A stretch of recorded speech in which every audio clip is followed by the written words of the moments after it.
আসসালামু আলাইকুম। আশা করি আপনারা সকলে অনেক ভালো আছেন। তো আলহামদুলিল্লাহ আল্লাহর রহমতে আমি অনেক ভালো আছি। তো আজকের আবারও নতুন একটা কবুতরের ব্লগ ভিডিও নিয়ে আসলাম। যারা আমার এই চ্যানেলটিকে এখনও সাবস্ক্রাইব করে দেননি, দয়া করে তারা সাবস্ক্রাইব করে দিবেন, পাশে থাকা বেল আইকনটি অন করে দিন পরবর্তীতে এরকম নতুন নতুন ব্লগ ভিডিওগুলো পাওয়ার জন্য। তো আপনারা কেউ আমাদের ভিডিওগুলো মিস করবেন না, আশা করতেছি সম্পূর্ণ ভিডিও দেখবেন, ভালো লাগবে। তো আজকের আমার ভিডিওটা হইতাছে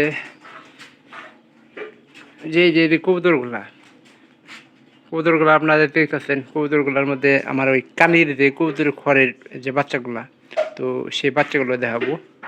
তো বাচ্চাগুলো দেখেন, এই সময় কিন্তু বাচ্চার স্বাস্থ্যটা সব ঠিক থাকে, কিন্তু একটু বড় হইলে কিন্তু বাচ্চার স্বাস্থ্যগুলো অনেকটা কমে যায়। তো কিছুক্ষণ আগে মাও এবং কি দুইটা কিন্তু একই ছিল। একটু খাবার কম কম বেশি হবে কবুতরের বাচ্চা, খাবার একটু কম বেশি হবো। আর এই কম বেশির কারণে কিন্তু কবুতরের বাচ্চাগুলা একটা বড় একটা ছোট হয়ে যায়। তো সেটা টেনশনের কিছু নাই। তবে এই সময়টা কবুতরের খাবার একটু বেশি দেওয়ার চেষ্টা করবেন, কেননা এই সময়টা কবুতরের খাবারের খুব অভাব। মানে আপনার যারা গ্রাম অঞ্চলে কবুতর লালন পালন করেন তারা অবশ্যই জানেন যে এই সময়টা কবুতরের কিন্তু খাবার খুব কম সংখ্যক থাকে। কেন থাকে, কেন যে বাইরে যে প্রাকৃতিক খাবারগুলো আছে, আমাদের বাড়ির যে খাবারটা, ওই খাবার ছাড়া কিন্তু বাইরে খাবারটা পাওয়া কিন্তু অনেক মুশকিল হয়ে পড়ে।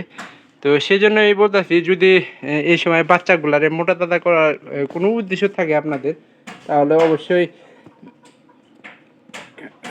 কবুতরগুলাকে ভালো করে খাবার দাবার দিবেন। তো আমাদের এটা 2-3 দিন আগে বাচ্চারা পড়ছে। আর এই পাশে একটা দেখাই যে এখানে কিন্তু ছোটো বড়ো কিন্তু বাচ্চা হয়েছে।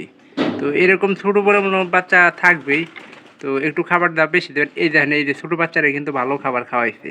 তো সব ক্ষেত্রে একটা হয়, যদি একটা বাচ্চা হয় সেক্ষেত্রে কিন্তু বাচ্চা মোটা হওয়ার সম্ভাবনাটা খুব বেশি থাকে।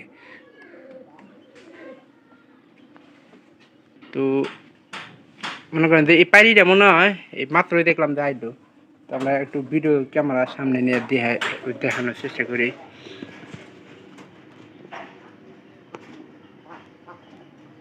তো খাবার দাবার এই সময় ঠিক পাইলে খাওয়া, মনে করেন যে বাচ্চা মোটাকাটা হবেই। আর কবুতরগুলো কেমন লাগে অবশ্যই জানাবেন।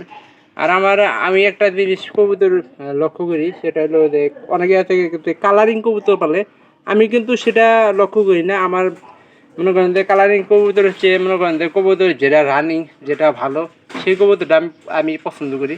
তো আপনারা চাইলে কিন্তু মনে করেন যে কালারিং দেখবেন না, কালারিং দেখলে আপনার কবুতর কিন্তু কিছু কিছু কবুতর আছে সেগুলো কিন্তু বাদ করে না। তো এগুলো আপনাদের অবশ্যই লক্ষ্য রাখতে হবে। আর কবুতরগুলো যেন ভালো হয় সেটাই হলো সবচেয়ে বেশি একটু লক্ষ্য করে দেখবেন। যারা কবুতর বেশি লালন পালন করেন তারা অবশ্যই জানেন যে কবুতরের সবচেয়ে ভালো দিকগুলো যেগুলো, ওই কবুতরগুলো অনেকে ক্রয় করেন। তো ভিডিওটি ভালো লাগবে, চ্যানেলটিকে সাবস্ক্রাইব করে দেবেন, পাশে থাকা বেল আইকনটি অন করে দেবেন পরবর্তীতে আমার এই সকল গ্রামের নতুন নতুন কবুতরের ব্লগ ভিডিওগুলো পাওয়ার জন্য। তো কেউ ভিডিওগুলো মিস করবেন না। সবাই ভালো থাকেন, ধন্যবাদ সবাইকে।